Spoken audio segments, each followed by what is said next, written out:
Mga uri ng sahod. Una, sibuyas na sahod. Ito yung sahod na kapag hinati-hati mo sa gastusin, mapapaluha ka. Pangalawa, pampapayat na sahod. Ito yung sahod na habang tumatagal, pakonti ng pakonti, ang natitirang pangkain mo.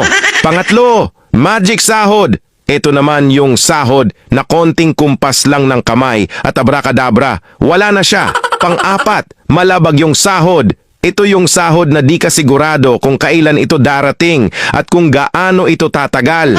Pang-lima, corning pelikulang sahod. Ito naman yung sahod na tinatawanan mo na lang para di ka mabwisit. Pang-anim, konserbatibong sahod. Ito yung sahod na nakakawala ng inspirasyon. Pang-pito, baog na sahod. Ito naman yung sahod na kahit anong trabaho ang gawin mo, wala pa ring kalalabasan ito. Pang-walo, reglang sahod. Ito yung sahod na isang beses isang buwan lang dumating at tumatagal lang ng 3 araw. Alin sa 8 ang sahod mo?